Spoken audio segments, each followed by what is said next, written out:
Quels sont les 5 meilleurs oléagineux pour la santé? Est-ce que vous connaissez donc les oléagineux, ces petites graines, ces fruits oléagineux? Donc oléos en Grèce, ça veut dire huile. Donc c'est une famille de fruits secs qui sont particulièrement riches en graisse, mais aussi en plein d'autres choses. En général, on dit que c'est vraiment une mine d'or, des petites pépites nutritionnelles. Et bien, dans cette vidéo, je vous invite à découvrir les 5 oléagineux que je trouve le plus intéressants pour notre santé.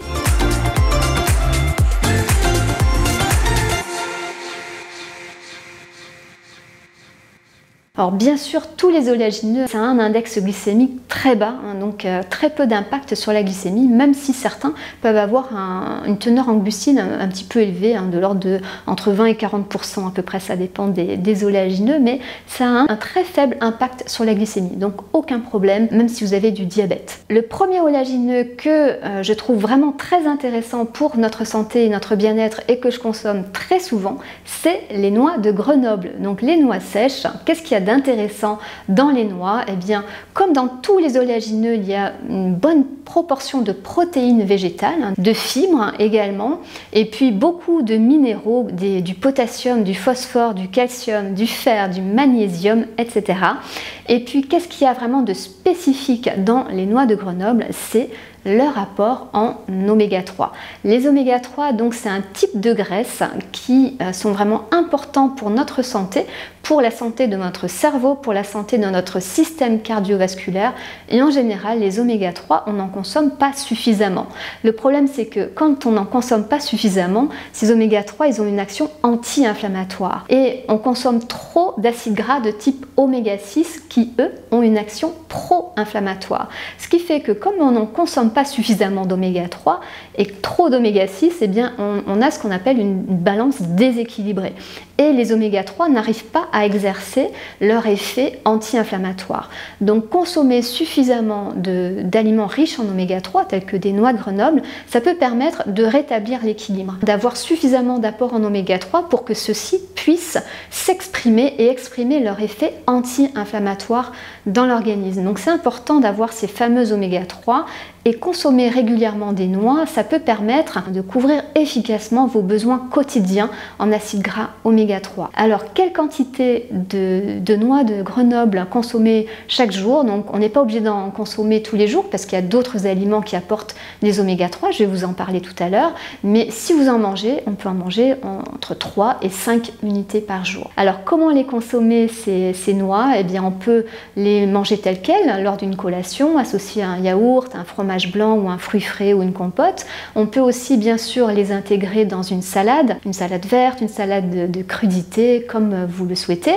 Et puis si vous faites votre pain, vous pouvez aussi donc intégrer des cerneaux de noix dans votre pâte à pain. C'est une excellente façon de consommer des noix. Donc pensez aux noix vraiment pour leur apport en oméga 3 et pour leur apport divers en minéraux, oligo-éléments, fibres et protéines. C'est vraiment excellent pour la santé. Le deuxième oléagineux que je consomme vraiment régulièrement pour leur intérêt nutritionnel, c'est les amandes. Les amandes, elles n'ont pas le même profil lipidique, ce ne sont pas les mêmes graisses qu'on retrouve dans les noix et les amandes.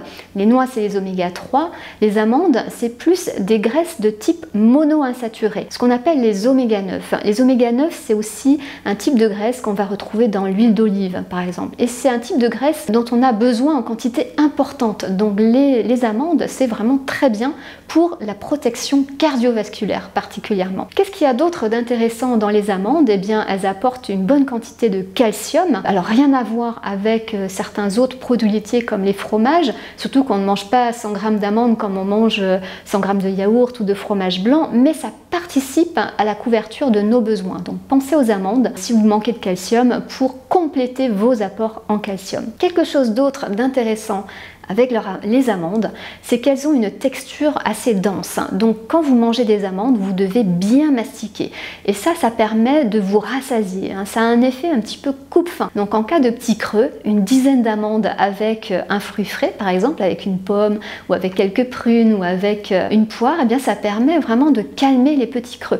Donc je vous invite à tester ça, une dizaine d'amandes pour vraiment calmer les petits creux et puis pour tous leurs bienfaits nutritionnels, donc leur apport en protéines, en fibres, en calcium et en graisses monoinsaturées. C'est vraiment intéressant pour la santé et pour le bien-être. Le troisième oléagineux que je consomme vraiment très souvent, c'est les noix du Brésil. Alors quelle est la différence entre les noix du Brésil et les noix de Grenoble? Ce n'est pas le même profil lipidique. Ce qu'il y a vraiment d'intéressant avec les noix du Brésil, c'est leur apport en sélénium. Le sélénium, c'est un oligoélément aux vertus antioxydantes. Donc déjà, ça permet de lutter contre les fameux radicaux libres qui sont responsables du vieillissement prématuré de l'organisme. Et aussi, le sélénium, c'est un rôle très important dans la fonction thyroïdienne. Donc si vous avez une thyroïde qui est un petit peu fatiguée, qui a un petit peu du mal à assurer ses fonctions donc hormonales, bien pensez aux noix du Brésil. 1 à 2 noix, ça peut suffire largement pour couvrir vos besoins en sélénium.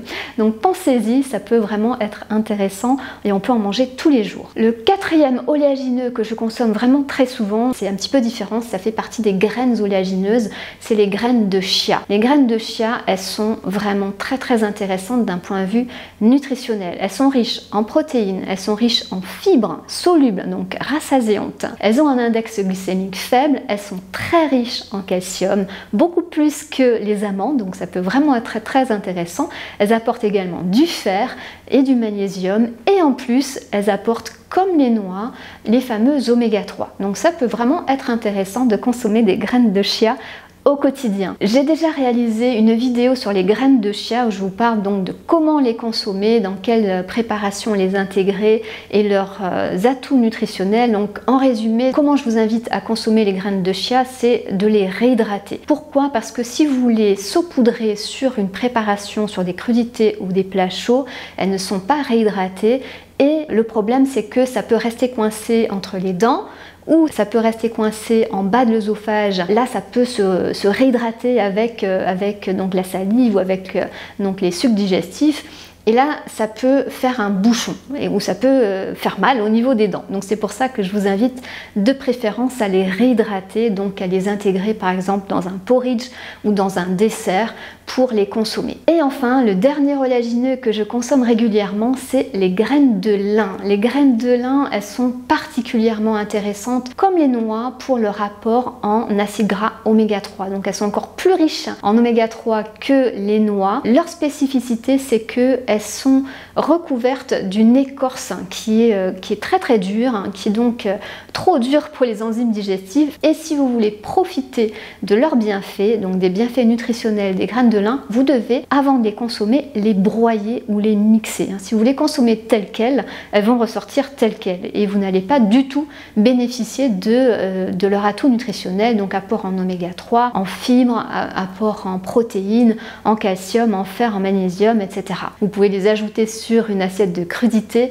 vous pouvez les intégrer dans un porridge, vous pouvez les intégrer dans un potage, dans un muesli, etc. Ça se consomme vraiment de diverses façons. Si vous voulez en savoir plus sur les graines de lin, j'ai réalisé récemment une vidéo qui donc vous donne toutes les astuces pour bien consommer les graines de lin. Voilà donc pour ces 5 oléagineux que je consomme régulièrement, donc les noix de Grenoble, les amandes, les noix du Brésil, les graines de chia et les graines de lin, et je trouve que c'est vraiment très intéressant pour notre santé. Il y a bien sûr d'autres oléagineux qui sont intéressants, les graines de sésame, les graines de pavot, les noix de cajou, etc.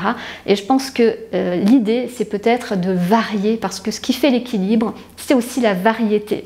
Donc pensez à varier les graines oléagineuses, mais à intégrer donc ces 5 graines dont je viens de vous parler régulièrement dans votre alimentation pour leurs atouts nutritionnels. Au niveau des quantités, globalement, ce que je vous invite, c'est à ne pas dépasser 30 grammes d'oléagineux tout confondu par jour, parce que je vous l'ai dit, c'est une famille d'aliments riches en graisse et l'excès de graisse de tout type, même de bons gras, n'est pas bon pour la santé. Donc 30 grammes, c'est largement suffisant pour couvrir tous vos besoins. Donc variez-les et mangez-les en quantité raisonnable. Voilà pour ces conseils. N'oubliez pas de liker cette vidéo, de la partager avec vos amis. Et quant à nous, on se retrouve la semaine prochaine pour des nouveaux conseils nutrition, minceur et mieux-être.